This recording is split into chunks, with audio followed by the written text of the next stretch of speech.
What's up, YouTube? Absolute here with yet another video. What am I doing tonight? As a matter of fact, I am working on my bearings. Trackless vehicles come advertised as waterproof, both the brush, the brushless, and now with the updates of the Revo and the Emax to brushless Mama Monsters, they are also waterproof. However, these are little vehicles. They have steel on them, they have electronics on them, and I never really call stuff waterproof. I'd say more water resistant. After running these vehicles, especially the VXLs that come already with the black oxide screws, the vehicle looks completely different once you run it in water just one time. So they need maintenance, absolutely. Preventative maintenance first and maintenance after.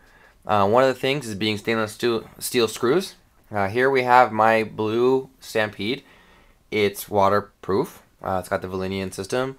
It's got a high-tech 5646 servo that's Metal Gear and waterproof. And it's got a whole stainless steel setup. We can see here, of course, stainless steel screws. Now there is some sections here where some screws where they're not stainless steel. Reason why is they're a little weaker, and because of putting stainless steel screws here, I've lost a perfectly good bulkhead because of that. So screw broke off. So here I use black oxide screws, and also on the back, the shock tower mounts, I also use black oxide screws there. Now you can prevent those from rusting by putting a little dab of WD-40 in those. If you were to do that to every single screw, that would be a pain in the ass, and so I'm not down with that. One more thing I have is the Stfc hinge pins. Those rust. However, now I have on this Stampede, I have the Proline ones. I like the STRC ones, I think, a little better. The Proline ones are just fine. Actually, you know what? Just kidding. I like them both equally the same. I mean, they're great. Except for the Proline ones need a little bit of spacer to get them to fit snug. But it's not something I would move around anyways without those. So I'm just particular like that. They're both fantastic. I actually like the look of the Proline ones a little bit better because the STRC ones kind of rust out anyways. So, but they're super strong. So are these. So far they've been terrific. Love them. Now, so after running in water one time, just one time, people don't understand this, but this is definitely a fact. The bearings go out on you. You can feel them when you take the bearing out and you kind of, or just, move your drive shaft. You can feel how rough they feel. They should feel smooth, not make any noises. After running in water one time, they do so. So what you do is you don't have to go buy new bearings every single time running in water. You don't have to do this every time, but I highly recommend it. You can see here I have a lot of them apart. What you do is you take your blue rubber sealed ball bearing here. You take your hobby knife, and you want it to be a sharp blade. You poke it right here. This is very difficult with the camera in my face. Sorry guys, let me do a little closer here.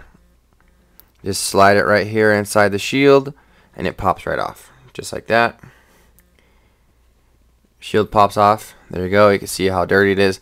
Now everyone says the same thing when I tell them about this. They say, well, this shouldn't happen. It's a sealed bearing. Well, it does, and the amount of crap that comes out of these is insane.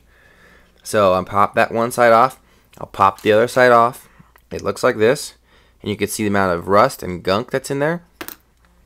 And then what I do there is I take my WD-40 here with its douche nozzle, blast these bad boys, and the gunk will just come out of them. And it's amazing how much gunk comes out of those.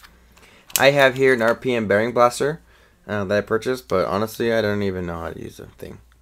Seriously. I probably should look up some instructions or something, but I don't even know how to use the thing. So really what I just do is I put in the container and I blast them with WD-40, and the amount of crap that comes out of that is insane. Once that's done, you are going to take your oil, such as this. You can use a bearing oil like that, or you can use 3-in-1 oil as well, and then put a couple dabs in them. Bam bam, bearings are good to go. Put those back on, they just pop right back on, and you're good to go. Highly recommend to do it because you don't want those bearings to seize up. It could cause you a lot of problems. It could even cause you to lose the electric system if your bearings are really seized up and you're driving and all of a sudden one of them just seizes and your truck just goes haywire, and it's pretty dramatic. Very unlikely to happen, but it could. So that's what you do. Keep on those. Keep on the maintenance. If you run them in water and snow, you do have to do all this. And this is even after when I run them in water or snow, I take them out, I spray them off, I air compressor them dry or heat gun it dry, and you still have to do this because water finds its way in cracks, and you can't dry that all without taking the vehicle apart. So there you have it. Any questions, post down below. Any suggestions that you need, please feel free to hit me up. Post your comments below, subscribe, hit like. In the meantime, catch you guys later.